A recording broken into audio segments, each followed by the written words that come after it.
రాష్ట్ర ప్రభుత్వం స్పష్టంగా ఈసారి బడ్జెట్లో గతంలో ఎన్నడూ లేని విధంగా 361 కోట్ల రూపాయలు స్పోర్ట్స్ కోసము మనం కేటాయించడం జరిగింది. ఆటలలో కూడా రాణిస్తే ఉద్యోగాలు వస్తాయి, ఉపాధి వస్తుంది, ఆ కుటుంబానికి గౌరవం పెరుగుతుంది. ఈ విషయం ప్రపంచానికి తెలవడం కోసమే ఈరోజు నిఖత్ జరీన్కి ఆర్థిక సాయం అందించినాం.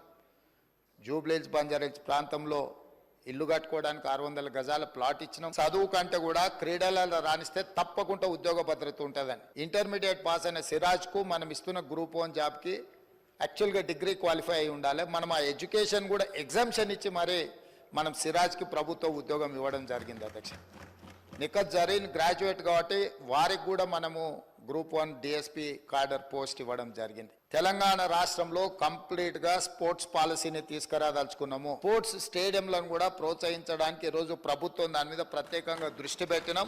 వీలైనంత మేరకు మండలానికి ఒక మంచి మినీ స్టేడియంను నిర్మిస్తే నిజంగానే ఉపయోగం ఉంటుంది. బీసీసీఐతో మాట్లాడుతున్నాం.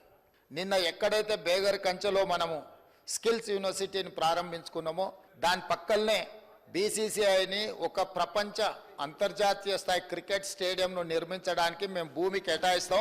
మీరు వచ్చి అక్కడ అద్భుతమైన క్రికెట్ స్టేడియంను నిర్మించండి అని వాళ్ళతో మాట్లాడడం జరిగింది. వాళ్ళు కూడా ముందుకు వచ్చిండ్రు. కాబట్టి ఈ స్పోర్ట్స్ విషయంలో నిధుల కేటాయింపే కాకుండా ప్రత్యేక కార్యాచరణ, ఎందుకంటే క్రీడల పట్ల నాకు ఆసక్తి ఉంది. మీకు అందరు కూడా తెలుసు అధ్యక్ష, ఈ రాష్ట్రము వ్యసనాల నుంచి యువతను బయటికి తీసుకురావాలంటే క్రీడల్ని ప్రోత్సహించాల్సిన బాధ్యత ఈ సభ మీద ఉన్నది. ప్రపంచంలో ఏ క్రీడలు జరిగినా కూడా తెలంగాణలో శిక్షణ పొందిన వాళ్ళు మెడల్స్ తీసుకొచ్చే విధంగా వాళ్లకు శిక్షణ ఇవ్వాలని మేము అనుకుంటున్నాం.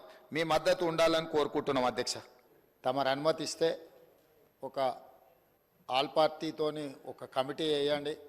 రాబోయే శాసనసభ సమావేశాలప్పుడైనా భవిష్యత్తులో ఖచ్చితంగా శాసనసభ్యుల మధ్యలో కూడా క్రీడల పోటీలు, అదేవిధంగా కళాకారుల యొక్క నైపుణ్యాన్ని కూడా ప్రదర్శించడం ద్వారా ఒక రోల్ మోడల్గా మనం ఉండొచ్చు.